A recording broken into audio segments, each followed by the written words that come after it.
Good morning student, তোমরা যারা second সেমিস্টারে রেগুলার এবছরের এনইপি আন্ডারে যারা ইতিহাস বিষয়ের মেজর নিয়েছো তাদের পেপার 3 সাজেশন দেওয়া হয়েছে। আজকে আমি পেপার 4 এর সাজেশন নিয়ে আলোচনা করছি। তোমরা যে প্রশ্নগুলো পড়বে পেপার 4 থেকে, সবার প্রথমে তোমরা পড়বে discuss the achievement of Samudragupta.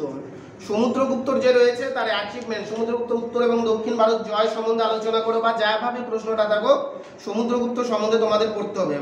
এরপরে পল্লব থেকে তোমরা দুটো প্রশ্ন পড়বে, খুব ইম্পর্টেন্ট। একটি হচ্ছে পল্লবদের আর্ট এবং আর্কিটেকচার, পল্লবদের আর্ট এবং আর্কিটেকচার সম্বন্ধে আলোচনা করো, এবং তার পাশাপাশি পল্লব যে সম্রাট ছিল দ্বিতীয় পুলকেশী, সেই দ্বিতীয় পুলকেশীর অবদান সম্পর্কে আলোচনা করো। Discuss the achievement of Pulakeshi 2। এই যে তিনটা প্রশ্ন বললাম ভালো করে পড়বে। এবং এরপর গুপ্ত থেকে আরও কিছু প্রশ্ন পড়তে হবে। Discuss the administration system of the Gupta. Discuss the administration system of Gupta. গুপ্তদের যে প্রশাসনিক অবস্থা রয়েছে সেই প্রশাসনিক অবস্থা সম্বন্ধে তোমাদের পড়তে হবে। 5 নম্বর প্রশ্ন তোমরা গুপ্ত থেকেই পড়বে। Discuss the social and economics life of Gupta administrations বা গুপ্ত ডাইনাস্টিক্স। এই যে গুপ্ত সাম্রাজ্য রয়েছে সেই গুপ্ত সাম্রাজ্যের সামাজিক অর্থনৈতিক অবস্থা আলোচনা করো।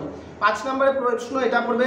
6 নম্বর প্রশ্ন তোমরা পড়বে যে গুপ্ত যুগকে কি প্রাচীন ভারতের ইতিহাসে সুবর্ণ যুগ বা গোল্ডেন এজ বলা যায় কি, আলোচনা করো। এই প্রশ্নটা তোমরা 6 নম্বর হিসাবে দাগে পড়বে।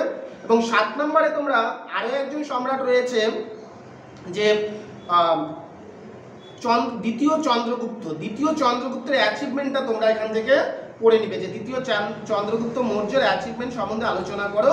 এই 7টি প্রশ্ন তোমরা এখান থেকে পড়বে।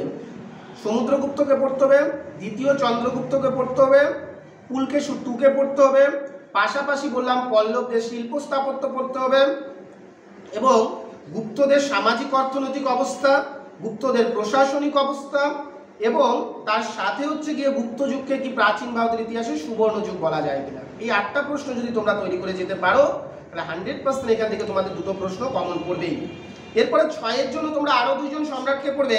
6 এর জন্য তোমরা হচ্ছে গিয়ে 6 এর জন্য হর্ষবর্ধন, অ্যাচিভমেন্ট অফ হর্ষবর্ধন ভালো করে পড়বে, ঠিক আছে। যেমন আমরা দ্বিতীয় পুলকেশী, সমুদ্রগুপ্ত আর হচ্ছে গিয়ে দ্বিতীয় চন্দ্রগুপ্তকে আমরা 12 জন্য পড়ছি। হর্ষবর্ধনের অ্যাচিভমেন্টটা তোমরা 6 এর জন্য পড়বে। তারপরে গুপ্ত থেকে যে প্রশ্নগুলো থাকা মতন প্রশ্ন, যেমন গিল ব্যবস্থা, গুপ্ত যুগের গিল ব্যবস্থা সম্বন্ধে আলোচনা করবে, খুব ভালো করে পড়বে প্রশ্নটা। হ্যাঁ, তারপরে গুপ্তদের Gandhara school of art, very very important, Gandhara school of art. সাথে তোমরা গান্ধার সাথে আরো দুটো প্রশ্ন একটু দেখে যাবে, অমরাবতী স্কুল অফ আর্ট বা সারানাথ স্কুল অফ আর্ট। গান্ধারটা 99% কমন, যদি না আসে তাহলে সারানাথ বা অমরাবতী থেকে তোমাদের দিতে পারে, ভালো করে পড়বে।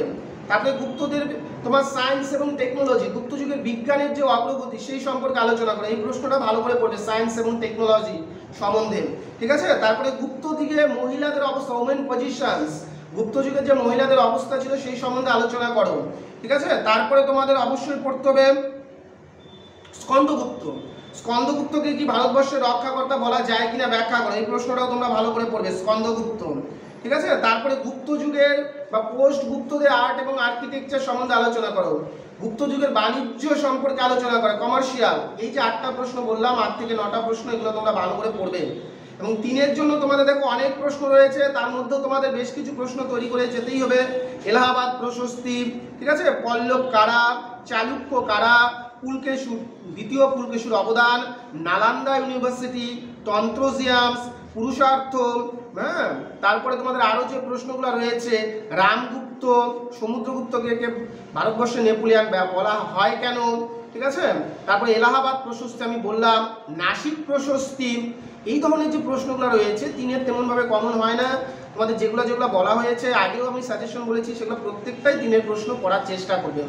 কিন্তু 12 এবং 6 এর যদি এই 8টা প্রশ্ন পড়ে যেতে পারো তাহলে তোমাদের পরীক্ষা আশা করি অবশ্যই ভালো হবে। আজকে তোমাদের মেজর 3 পরীক্ষা হচ্ছে।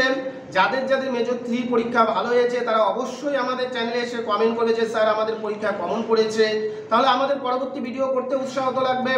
সবাইকে ধন্যবাদ, সবাই চ্যানেলটির সঙ্গে যুক্ত থাকবে। ধন্যবাদ সবাইকে।